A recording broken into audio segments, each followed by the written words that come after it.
For starters, how do you get a picture into your image? Well, through File, Open. You look through into the folder that you've created where you've got your pictures, and then you would select the object and hit Open. Still another way, here's a folder that I've created with some photographs inside of it, and if I'd like to open up one of these pictures, I can simply have Photoshop open, the palette's on top, left mouse button grab and drag and let go. And what will happen is it will open the picture and create a new tab at the top here. So there's my original picture I opened up, and there's the second picture that I've placed in. A third way we can work is go File, Browse and Bridge. Now with Bridge open, you're able to maneuver through all the various locations you might have your photographs. They'll show up inside of your favorites area here. And by simply selecting on a folder, so I'm inside of my pictures right now, and I picked a folder called Ogo Logo Gym, and these are the contents inside of here. I can select any one of these, shows me the photograph, and it gives me a bunch of information here. And as you later on get better in Photoshop, some of this will become quite important. But what's more important, if I want to bring this into my Photoshop, I simply have to double-click on the image, and it will go back to Photoshop and bring it in. Now, if you just want to start a blank document, File, New. Now here you give an opportunity to be able to name it. Presets are quite handy, so if you're trying to create something that is simply 8.5 by 11 with a high resolution, 300 is printing resolution. Most of the images that you're going to get off the internet are going to be 72, which is not very good for printing. It'll be quite fuzzy. And color mode, RGB is the color mode most recommended to be used in Photoshop, and that's because all of the filters will work with that. But you can change at this point to CMYK, lab color, just straight black and white grayscale, or bitmap. Right, but I'll keep mine in RGB. And then background, you have a choice here whether or not you want it white, or whether you want to go with a transparent. Okay, and I'll stick with white for now, and then just simply hit OK. Now once you have several pictures open, if you want to group them together into one, what you need to do is simply click on the tab. There's the photograph I'd like to place into my sample. If you hold Control down on your keyboard and hit A, what it will do is it create these marching ants, or a marquee around here. I call them marching ants. And now it's selected the whole picture. That's what A is short for, all. Copy it by going Control C. Now I'm ready to paste it. So if I go to my sample, I hold Control down and hit V for paste it down on the surface, and you can see, there we go, we have our picture added into it. Now, still another way we can bring this in, let's go back to our original image. Now, by the way, these marching ants, if you want to get rid of them, when you have some kind of a selection, hold Control and hit D for deselect. All right, so if I want to bring this picture in, still another way, I could take the background word, the tab here, and drag down. So I've literally separated it off there, and now I'm able to take my image, left mouse, click on it, drag to my picture and let go. And there we go, it's inside of that image. Now, while we're working with these tabs, if I would actually like this photograph to go back into the top part here, I can grab the word background here, go up until I see it turn blue, let go, and it snaps back into place. Now, while we're talking about, again, these tabs, over on the far right, there's a lot of palettes with many more that aren't even exposed at the moment that we use in Photoshop. Under Window, I can see a check mark beside the ones right now that are opened up. As you can see, there's a number of them that are not opened at this point. Now, as beginners, let's actually eliminate quite a few of these. They're all useful and wonderful palettes, but we only need a few to work on right now to understand just the basics. So I'm going to go to where it says Layers. This is really a critical palette that we need. I'm going to click on the word Layers. I'm going to drag it out. And then I'm going to go to the right corner, and I'm going to go Close Tab Group on that one. And just for now, the Adjustment and Masks, also I'm going to close that tab group, and once again, this final one on the side. All right, now one other one that's very useful at the beginning, under Window, I'm going to take a look for where it says History. And I'll show you why in just a little bit, but grab the word History, yank it out, and then where Layers is here, let's bring it in. I see it go blue, I'm going to let go, and now I can toggle between these two. I'll close my actions up, get it out of the way, and there we go. I now have Beginner's Palette, and just so that I've got it in future, under Window, I can see Workspace, and here I've got Save Workspace. So I'm going to do that, and then I can call that my Beginner's Palette, or of course anything you wish. I will then hit Save. If at some point in time any of these palettes accidentally got closed, what I could have done is gone Window, Workspace, and either bring back my beginners by simply going here, or go to my essentials to bring back all the rest of them. I can can see we're back to square one. We got them all back. But perhaps I would like to have my actual beginner's palette. And there we go. I've got my beginner's palette all set up for me. All right, now, at the top of the menu bar, there's another quite useful area where we can use under Image for doing some adjustments. Now, before I do that, let me open up something that we can do a little adjusting. I'm just going to hit Open and just change that so I can see the picture of me. There we go. Now, once this is open, the first issue you're going to have in a number of cases is pictures that are sideways. So how do we correct that? Under Image, Image Rotation, you just have to decide whether it's clockwise or counterclockwise. And there we go, we have that all corrected up. Under the same area, we can do things like image size. So here, this is a great way that you can check to see how large your picture is. If you're trying to email this is a fairly big image. Perhaps inches is not how you would read an image comfortably, but centimeters. This is 25 centimeters by 33 centimeters. So it's a fairly big image. Its resolution is excellent, 300, and that's what you want for printing. But we need to make this smaller if we were, for example, emailing. I would probably, if nothing else, take my resolution here and type in a 72. That's all you need for viewing on a typical computer screen. Hit OK. You can see it made quite a difference. But if I enlarge this to full size, it still looks the same. It hasn't changed anything. And here's where that History tab comes in handy. Change your mind. The last thing on the bottom is the last thing you did. So if I want to go back to the original, I can click on that. You can see how much bigger that appears to be now, closed in. If instead I'd like to go back to where I rotated the canvas, then I can rotate the canvas to that size. Now in the same area under Image, what we could do is go also to Canvas Size. So with Canvas Size, what we're dealing with here shows you the dimensions that we have right now, and it also shows you that we can expand. So if I would like to add some more space on the left side, for example, maybe type in a title, I can shift over my image, go to my width, instead of 10 inches, maybe I want to add a 2-inch band on the side, and when I hit OK, we end up with a 2-inch band on the side, and I can now add some text into that. Now we've been using the selection tool all this time. I'd like to come back to that and explain some of what you see up here. You see in Photoshop, every time you select a tool, everything along this band here affects that particular tool. And you might also notice that there's a little black triangle on some of these. When you click and hold down, you can get access to other features. So for now, I'd like to go to what's called the rectangular marquee, and let me just select a little bit out of the picture. I'm going to copy that, Control-C, and let's go to our sample image that we were working with, and I'm going to paste it, Control-V. Okay, and the reason I did this is we're going to start looking at what does layers mean. Let me just pull this down here so you can expand it. And you can see that now I have 3 of what they call layers here. We have the original background, which is just white. If I click on my background picture here, you can see it had only 1 layer.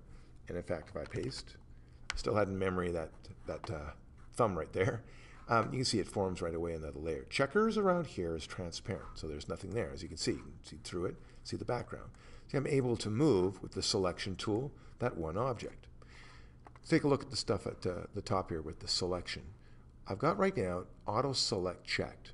You'll get a better idea of what that means if I were to paste another one of my pictures here. So if I go to auto select, notice right now the last picture I put in here is highlighted. If I click on the previous hand, now it's highlighted.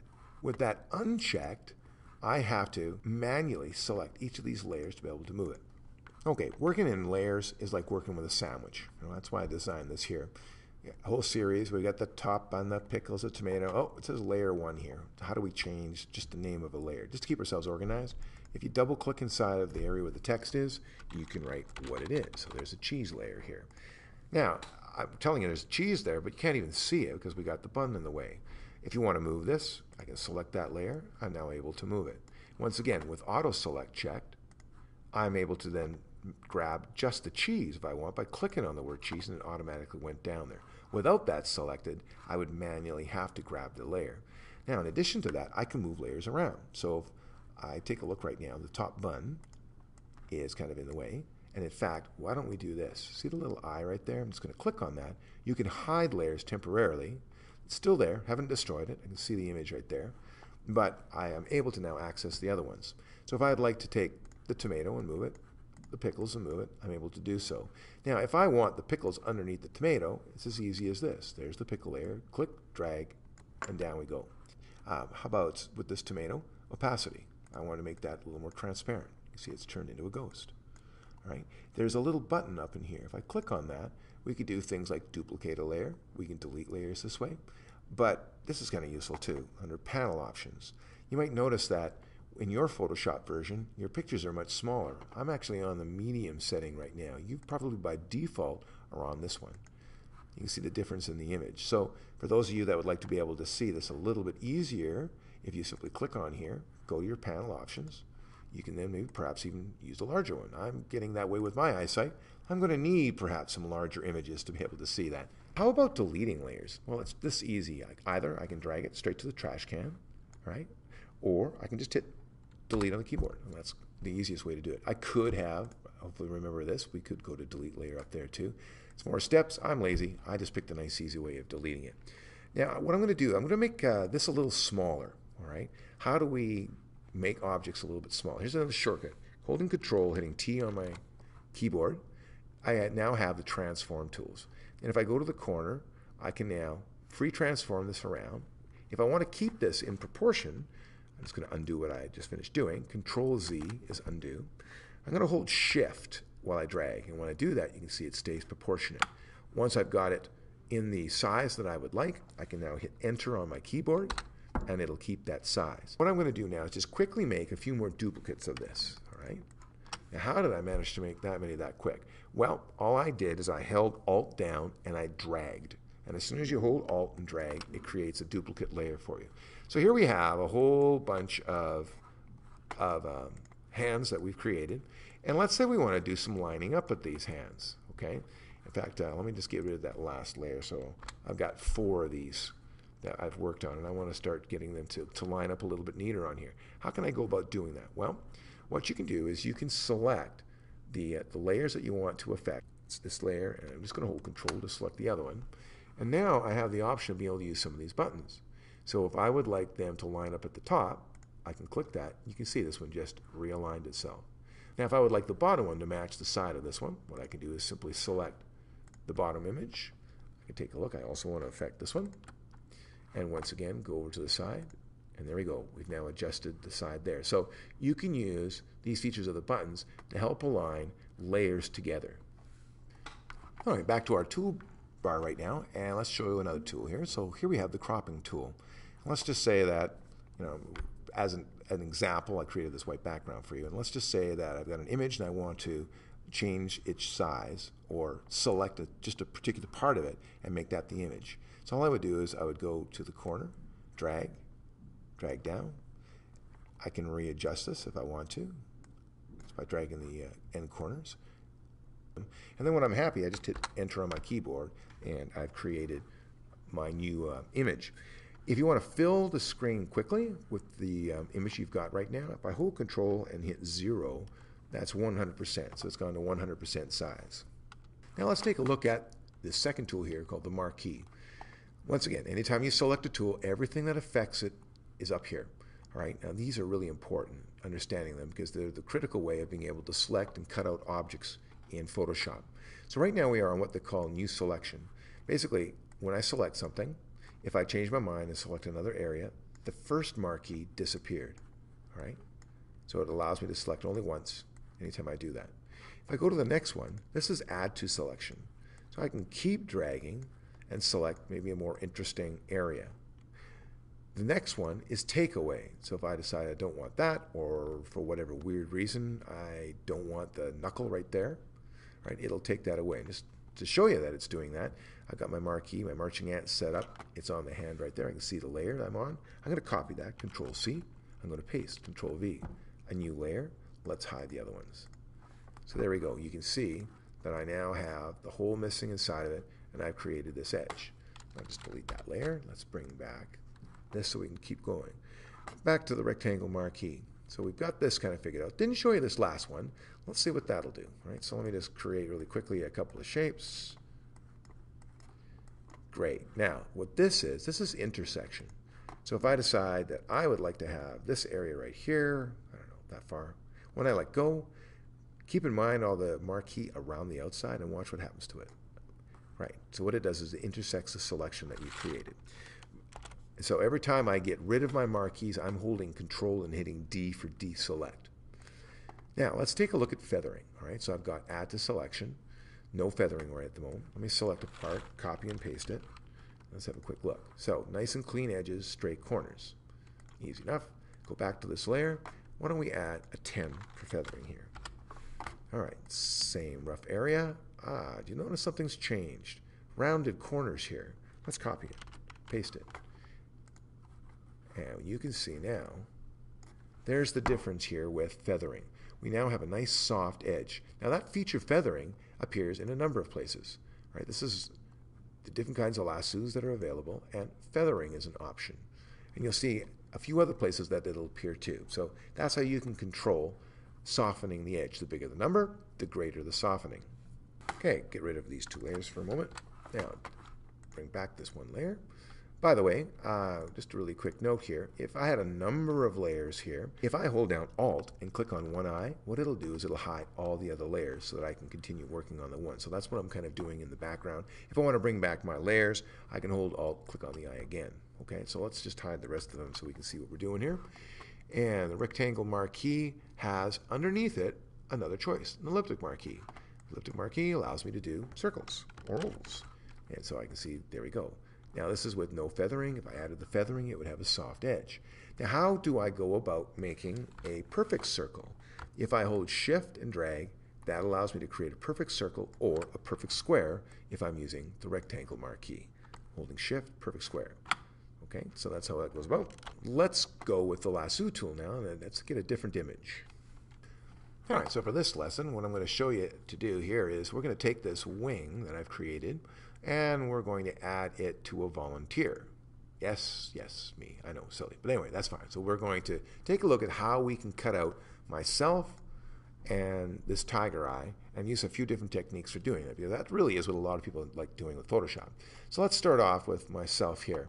There are three main ways of using the lasso tool. Right? The first lasso tool, very little control to it. I would usually still go Add to. I do have the option of feathering. Usually when I'm cutting out some kind of a subject, I like to add about a 2 in feathering here. Right? That's if I'm not going to go to use Refine Edge. More on that in just a moment. But this is typically what I would do. And then if I was going to use a lasso tool, well, basically it's extremely difficult to use. Right? You're trying to follow the edge, and you can see I'm not particularly good at this. At this age, I'm not that steady anymore. Eventually, though, I'll go all the way around, and when I do, and I get to the end, let go, and we now have our selection. I'm going to deselect that. Second choice, and this is by far the one I use the most, Polygon Lasso tool, and I'm going to get a little closer here. Okay, take my Polygon Lasso tool, and what I can do is click on a spot. I am now selected and attached to the edge. And now it's a matter of just patiently following along. Once again, if I do a feathering of 2, I'll end up with a little nicer effect. So I don't have feathering on this. I'm going to have a really sort of crisp edge on it. And here I am. I can, just by going to the edge, it will push itself over, but better control is when you hold the space bar down. Hold the space bar, and then you get the hand, and you can move it over, let go of the space bar, and you're back in control with the tool. So here I'm just about at the end. I just want to show you how you would connect this up. Right now I didn't go around the whole body, just the shoulder here to show what's going on. But when I get to this ending point, hopefully you can see this. In my ear, a little circle appears, and that's telling you that you've finished the connection. Now, if you can't see that, or if you just want the two ends to join themselves up, wherever you're at, if you double-click, it'll automatically seek the other end and make the connection. So at this point, once I've selected it, I could now go into, because I didn't do any feathering, Refine Edge. And in Refine Edge, what this will do is it will show me what I've selected. Boy, is it ever fuzzy. What's going on? Well, if I take a look over in here, I can see from previous images that I've been working on, I've made some adjustments with my selection. And every time I go to a slider, I can see down in this corner, watch what happens, I go to Smooth, the left side of the picture shows me that it's going to maintain all of the sort of bumps that I had done when I had selected. If I go more to the right, what it'll do is it will simplify it down. If you take a look at the edge here, you'll see that it's lost quite a bit of its definition, and as I go over to the other side, more of the bumps appear. So what you want to do is move these back and forth and decide to what extent do you want. The more to the right on expand that I go, the more of the background starts to show. Right? I want to keep that a little tighter. So once I get it to where I'm happy, I hit OK. I can now see the marquees here. I'm able then to go Control-C, paste it with Control-V, and we have an arm. All right, basic, no big deal.